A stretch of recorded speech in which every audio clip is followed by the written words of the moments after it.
جناب مختار کے بارے میں مذمت کی کچھ روایتیں بھی ہمارے پاس کچھ. اب جیسے میں ابھی شارجہ میں بیٹھا تھا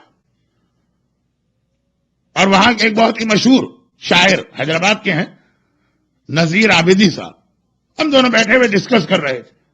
ایک کتاب آئی تھی ایران سے فارسی، گن رہے تھے مختار کی فضیلت کے لیے 155 یا 156 156 حدیثیں ہیں جس میں معصومین نے مختار کی تعریف کی. صرف 2 حدیثیں ہیں جس سے مختار کی مذمت ظاہر ہو رہی. 156 حدیثیں ایک جانب، 2 حدیثیں ایک جانب. اور 2 حدیثوں پہ بھی غور کیا تو اس میں سے ایک حدیث تو یہ نکلی. اور یہ حدیث میں اس لیے بھی بتا رہا ہوں کہ بعض لوگوں کے پیٹ میں پتہ نہیں کیوں درد ہوتا ہے مختار کا نام سن کے، رہ کے کہتے ہیں کہ مختار کا تذکرہ کرنے کی کیا ضرورت. اگر کوئی یزید کا حامی یہ کہے تو سمجھ میں آتا، جس نے یزیدیت کا کچا چھٹا کھول کے دنیا کے سامنے رکھ دیا. یہ آل محمد کا ماننے والا حسین کا عزادار یہ کیوں کہہ رہا؟ تو یہ ایک حدیث ایسی جو مختار کے حوالے سے ایک بہت پرانے مسئلے کو حل بھی کرتی ہے اور ساتھ ساتھ مرجعیت پر ہونے والے ایک اعتراض کا ایک سپلیمنٹری رپلائی بھی کہ مجتہدین کے فتووں میں اختلاف کیوں ہوتا. دیکھیے یہ جو اعتراض ہے نا اس کے 2 حصے. پارٹ اے کا جواب یہاں ملتا ہے، پارٹ بی اسٹل باقی ہے. اگر میں ہی زندہ رہا تو آئندہ کبھی بھی اس کا جواب دوں گا. پارٹ اے اور پارٹ بی 2 ہیں اعتراض. یہ بہت ہی امپورٹنٹ ٹاپک ہے لیکن مختار نامے کی وجہ سے اس کی تفصیل میں نہیں جا رہا. پارٹ اے یہ کہ پرانے علماء کچھ اور کہتے تھے یا آج کے علماء کچھ اور کیوں کہہ رہے. پہلا اعتراض یہ ہے کہ مراجع میں اختلاف نسلی اعتبار سے کہ 100 سال پہلے، 50 سال پہلے، 200 سال پہلے ہم نے کچھ سنا کچھ اور سنا، وہ صحیح ہے کہ یہ صحیح. اور اگر ہم نے کہا دونوں صحیح ہے، کہا یہ ہو نہیں سکتا. اور اگر ہم نے کہا یہ اجتہادی اختلاف ہے تو حاکم شام نے اجتہادی اختلاف کو اتنا بدنام کر کے رکھ دیا کہ لوگوں کے کان کھڑے ہوئے یہ تو وہی حاکم شام والی بات کہہ رہے ہیں. 2 لفظ ایسے جنہیں اتنا بدنام کر دیا گیا کہ ہمارے شیعہ مذہب میں بھی شامل ہیں، مگر اب نام سنتے ہی آدمی خود اس کا دل کہتا ہے یہ غلط بات لگ رہی. ایک اجماع کا لفظ وہ بھی اتنا بدنام کر دیا گیا کہ لوگ سمجھتے ہیں کہ اجماع تو وہ وہی لوگوں کے پاس ہے، ہمارے پاس آئی. ہم یہی تو سر پکڑ کے کہتے ہیں کہ ان کا بھی اجماع نہیں تھا، وہ چند آدمی جمع ہوئے جو دل چاہا کر لیا. کوئی اجماع تو دکھاؤ. اگر اجماع کوئی نظر آیا مدینے میں تو صرف ایک نظر آیا جب تیسرے حکمران کی موت ہو گئی اور سارا مدینہ ڈھونڈ رہا ہے اب علی کہاں ہے، علی کے ہاتھ پہ بیعت کریں گے. اس دن جو مجمع مسجد نبوی میں آیا اس کو اجماع کہتے ہیں جو علی کے ہاتھ پر بیعت کر رہا.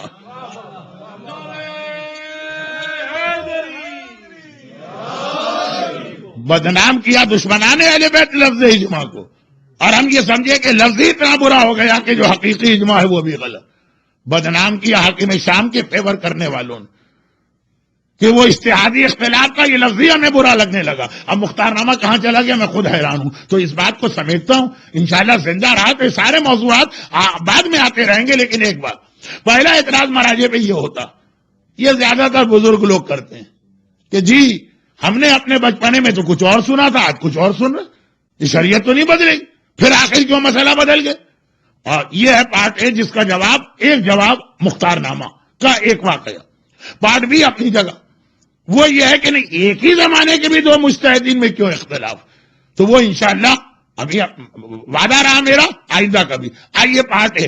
میں اس اعتراض کا جواب دینے کے لیے یہ روایت نہیں پڑھ رہا ہوں، یہ تو ویسے ہی مختار نامے میں روایت آئی. اس میں نے دیکھا کہ ایک سپلیمنٹری فائدہ یہ مل رہا ہے.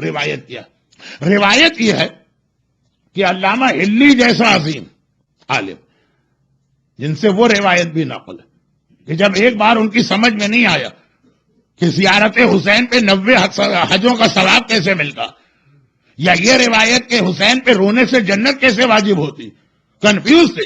زمانے کے امام نے آ کر راستے میں ان کو بتایا اور اس طرح سمجھایا کہ علامہ ہلی جیسا مرجع پکار اٹھا کہ ہاں اب میری سمجھ میں آ گیا. بہت مشہور واقعہ، دورے کی مجلسوں میں وہ واقعہ اکثر پڑھا جاتا. وہ علامہ ہلی تاریخ تشیع کے ٹاپ 10 میں سے ایک. وہ مختار کے بارے میں ایک جملہ لکھتے ہیں کہ مختار کی فضیلت کی بھی اتنی حدیثیں ہم نے دیکھی اور مختار کا کارنامہ بھی دیکھا، لیکن ایک حدیث ایسی مختار کی مذمت کی بھی آ گئی کہ اب میں توقف کرتا ہوں. یہ نہیں کہا مختار برے، کہا کہ اب میں مختار کے بارے میں کوئی رائے نہیں دیتا ہوں، میں خود کنفیوز. اور وہ حدیث ایسی حدیث تو نہیں، تاریخ کہ آپ بھی پڑھیں گے تو آپ کہیں گے کہ اگر یہ صحیح ہے تو مختار ٹھیک نہیں لگ رہے، اور یہ بات بالکل صحیح بات کیا. اب میں تیسرا جملہ وہ ایک ہی سیکوینس کا کہہ دوں. میں نے ابھی تھوڑی دیر پہلے کہا وفات رسول خدا ابھی ہوئی 4-5 دن. میں نے کہا 8ویں امام کی شہادت ابھی ہوئی. اب سنیے تیسرا جملہ، اور آقا حسن کی شہادت کی تاریخیں بھی ابھی گزری ہے. یہ واقعہ آقا حسن کا آج عجیب اتفاق ہو گیا کہ تینوں معصوم ہستیوں کا کسی نہ کسی حوالے سے ذکر مجلس میں آ گیا، وہ بھی موضوع کے اندر. آقا حسن صلح نامے پہ دستخط کے بعد جب ان کی فوج میں شامل وہ لوگ جو 5 منٹ پہلے اپنے آپ کو حسن کا شیعہ کہہ رہے، وہ تو یہی کہہ رہے تھے، صلح نامے میں دستخط میں یہ سب آقا حسن کے مخالف ہو گئے. ایسے بدتمیزی کے الفاظ استعمال کیے اور ایسا ظلم کیا. ایک جملہ فوج یزید نے امام مظلوم کے بارے میں کہا تھا جو حبیب سے برداشت نہیں ہوا تھا. حبیب ابن مظاہر گئے تھے لشکر یزید سے یہ کہنے کہ ہم نماز پڑھنا چاہ رہے ہیں، تھوڑی دیر کے لیے اپنی جنگ روک.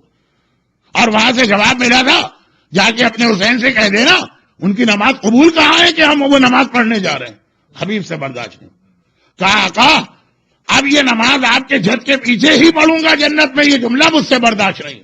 اور ایسا حملہ کیا، اے دشمنان خدا تمہاری نماز قبول اور حسین کی نماز قبول نہیں. اس سے ملتا جلتا جملہ 20 سال پہلے سو کالڈ شیعوں نے آقا حسن کے لیے کہا. وہ نہیں تھے شیعہ، لیکن اس وقت تک تو کہہ رہے تھے نا کہ وی آر شیعہ. دستخط ہوئے صلح نامے پہ، دستخط کر کے امام حسن نماز پڑھنے خیمے میں آئے. یہ لوگ خیمے میں داخل ہوئے، امام نماز پڑھ رہے، آواز دی، کہا کیوں پڑھ رہے نماز؟ توڑو نماز، اللہ کوئی تمہاری نماز قبول نہیں کرے گا. تم نے اسلام کی اور مسلمانوں کی ناک کٹوا دی. آقا نماز میں لگے رہے، تیر مارا پاؤں میں کہ تیر کی وجہ سے نماز توڑ دے. ہے تو اس کا بیٹا نا جس کو پتہ ہی نہیں چلے کہ تیر کب لگا، مگر پھر امام حسن کے نیچے سے مسلح گھسیٹ لیا کہ ہم کہہ رہے ہیں اپنی نماز توڑو، تمہاری نماز کا فائدہ کیا؟ یہ لوگ ابھی 5 منٹ پہلے امام مان رہے، اب کہہ رہے نماز کا فائدہ کیا؟ ان حالات میں آقا حسن زخمی، مولا حسن زخمی، پاؤں میں تیر، اور کوئی اب بھروسہ نہیں کون وفادار ہے اور کون بے وفا. مدائن کا گورنر، کل یہ جملہ آ گیا تھا، مختار کا چچا تھا. مختار کے والد شہید ہوئے تھے اس جنگ میں، تو ان کے چھوٹے بھائی کو گورنر ہی ملی. امام حسن مدائن کے گورنر کے محل میں چلے گا. کہا یہ محفوظ جگہ، یہاں پہ میں ان تمام چیزوں سے اپنے آپ کو بچا رہا ہوں. اب یہ روایت علامہ ہلی لکھ رہے ہیں اور صحیح روایت، مگر صحیح روایت کیسے بدلتی ہے یہ بھی سنیے گا. مختار اپنے چچا کے پاس ہے، کہا چچا گولڈن اپرچونٹی ہم کو ملی، امام حسن سب کو چھوڑ کے آپ کے محل میں اکیلے آ کے بیٹھ گئے. کہہ بھی دیا تھا مختار کے چچا سے اب کسی پہ بھروسہ نہیں، کسی کو نہ آنے دینا. چچا اگر ہم اس وقت حسن کو گرفتار کر لیں اور حاکم شام کے ہاتھ میں بیچ دیں تو کتنا بڑا انعام حاکم شام ہم کو دے گا جو معمولی لوگوں کو اشرفیاں دے رہا. کل ہی جملہ تھا نا، ایک طرف تلوار ہوتی تھی ایک طرف اشرفی. حسن جیسا سردار ہم گرفتار کر کے دے دے حاکم شام کو، لاکھوں پائیں گے کروڑوں. بہترین موقع آپ کے پاس ہے، حسن اکیلے ہیں، آپ گورنر، آپ کا محل بھرا ہے سپاہیوں سے. مختار کے چچا نے مختار کے چہرے پہ تھوکا، کہا مجھے شرم آتی ہے، تو میرے بڑے بھائی کا بیٹا، اگر میرا تجھ سے رشتہ نہ ہوتا تو یہاں سے زندہ سلامت نہ جاتا، نکل جا میرے محل سے، آئندہ کبھی اپنی شکل نہ دیکھا. اور مختار اتنی توہین و بے عزتی کے بعد چچا نے چہرے پہ تھوکا، دھکے دے کے محل سے نکالا، باہر نکلے. علامہ ہلی نے کہا یہ روایت کتاب میں، اور کتاب میں تو سب کچھ ہوتا، خالی اس سے کام نہیں چلے گا کہ کتاب میں ہے. کس کی روایت ہے، راوی کیسا ہے، کتاب کس کی ہے، کتاب کیسی؟ وہ رسول خدا کے بارے میں ایسی کتاب بھی جس نے لکھ دی کہ نام لیتے ہوئے شرم آتی، وہ بھی تو کتابوں ہی سے روایت جمع کی ہے نا، تو خالی کتاب بھی کافی نہیں ہوتی ہے۔ علامہ ہلی نے کہا نہیں، کتاب میں روایت ہے اور بڑی معتبر روایت۔ اب اس کے بعد کیا کہیں؟ جو امام کو گرفتار کر کے حاکم شام کے ہاتھ میں بیچنے کو تیار ہو جائے، وہ مختار کو ہم ٹھیک کیسے کہیں گے؟ اور تاریخ میں کہیں نہیں ہے کہ انہوں نے توبہ کی ہو اپنے اس عمل کو۔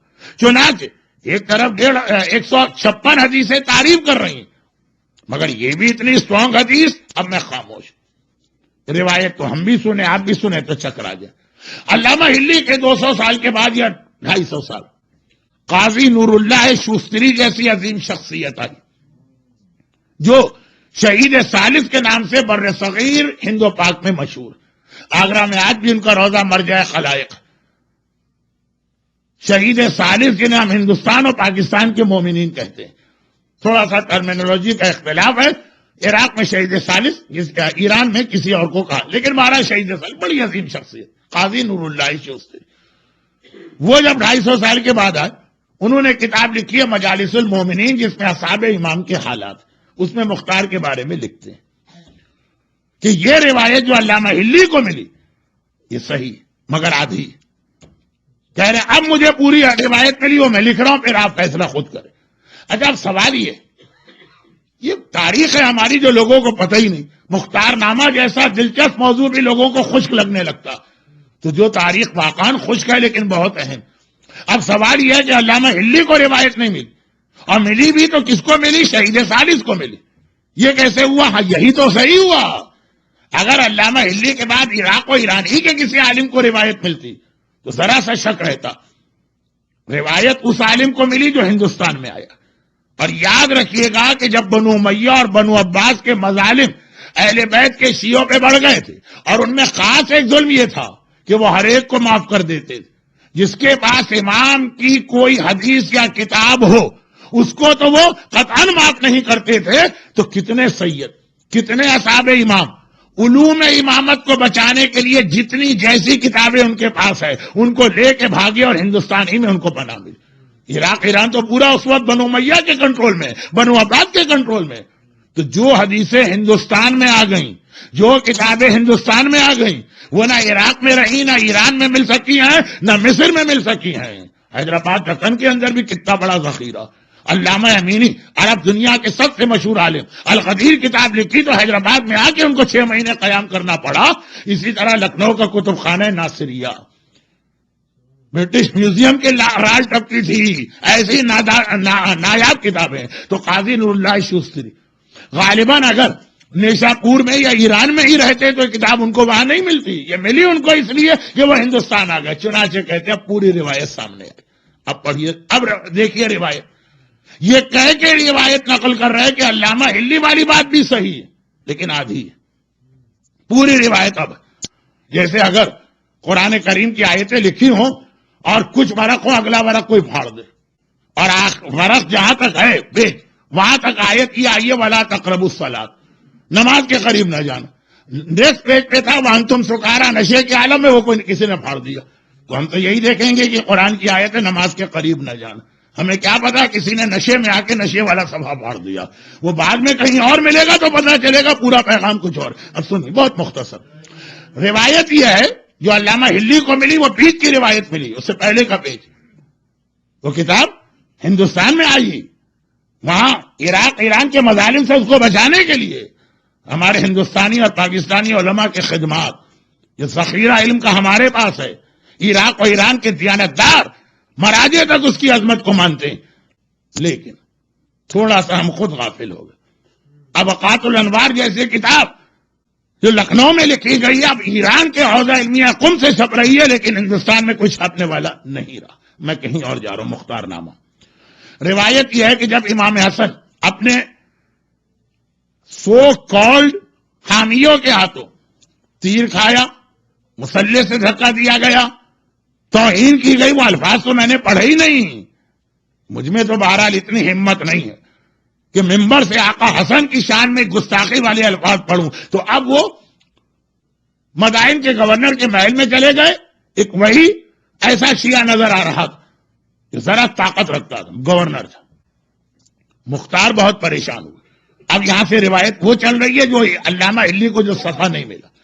مختار بہت پریشان ہوئے کہ میں نے اپنی آنکھوں سے دیکھا ہے، کیا اردو کا ایک شعر ہے کہ محاورہ ہے بڑا سلیم قسم کا، ایسے ویسے ویسے ویسے ہو گئے، کیسے کیسے کیسے کیسے ہو گئے، پتہ نہیں کیا ہے۔ تو خلاصہ یہ کہ مختار بہت پریشان، ایسے ایسے لوگوں کو میں نے چینج ہوتے دیکھا۔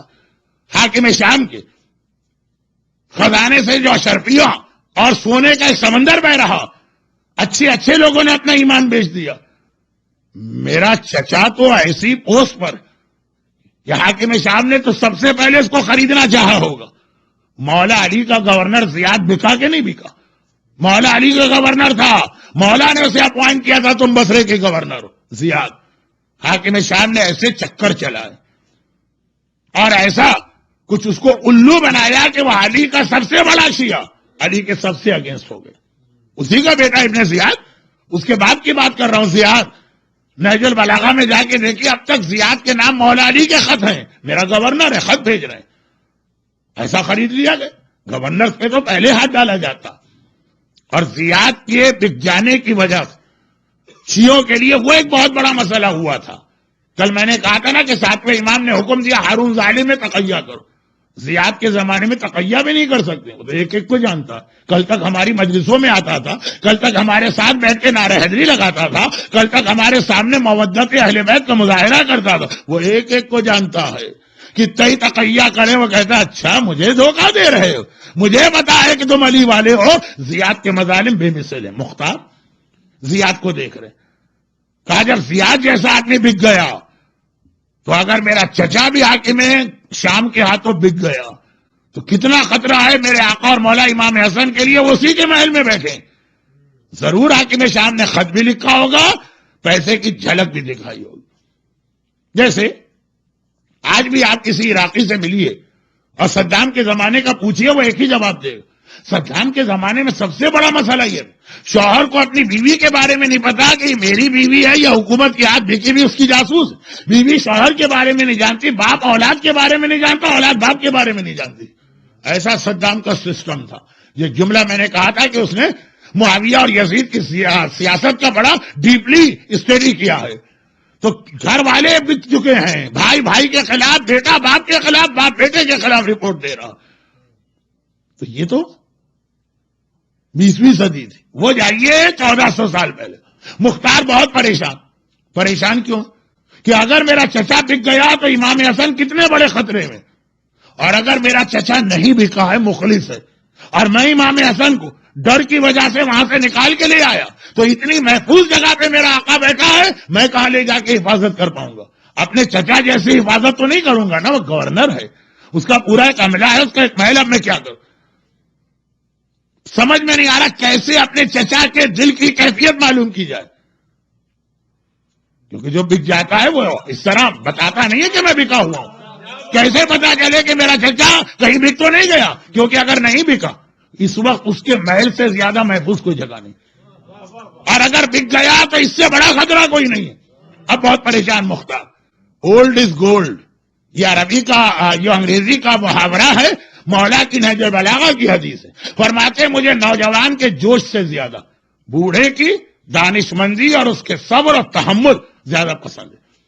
چنانچہ گئے مولا کے ایک پرانے صحابی احنف کے پاس، کہا کہ دیکھو میری سمجھ میں نہیں آ رہا، مختار کی عمر ہے اس وقت ٹھیک 41 سال کی، جوان ہے، وہ مولا کا صحابی 70 کو کراس کر چکا ہے، 70 پلس۔ کہا کہ آپ چچا کے برابر ہیں، چچا سے بھی زیادہ مولا کے صحابی، میں طریقہ سمجھ میں نہیں آ رہا اپنے چچا کو کیسے جج کروں۔ میں یہ بھی نہیں چاہتا کہ بدگمانی میں اپنے امام حسن کو خطرے میں ڈال، اور یہ بھی نہیں چاہتا کہ گھر میں بیٹھا رہوں اور امام کو میرا چچا گرفتار کر۔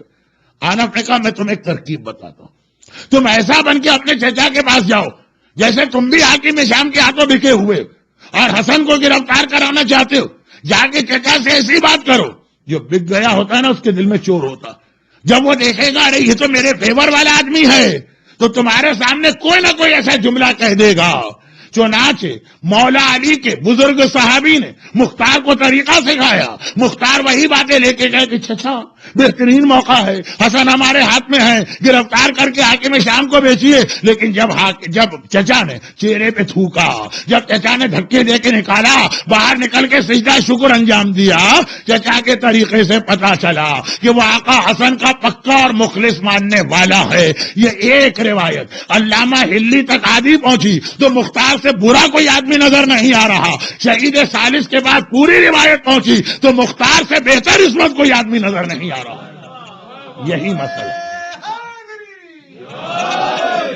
یہی مسئلہ ہمارے یہاں بہت سے مراجے کے پاس بھی تھا کہ پرانے مرجے کے پاس آدھی حدیث آئی, بعد میں پوری حدیث آ گئی.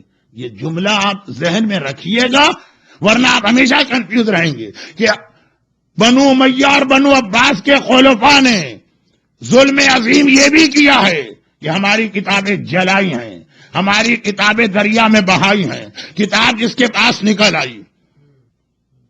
ابھی بھی دنیا کے کچھ علاقے ایسے ہیں آج بھی, لیکن صدام کے زمانے میں, لیکن شاہ کے زمانے میں اگر کسی کے پاس کوئی ایسی مذہبی کتاب نکل آئے, آپ کے پاس ڈرگس نکل آئے, آپ کے پاس کوئی اسلحہ نکل آئے, سب معاف.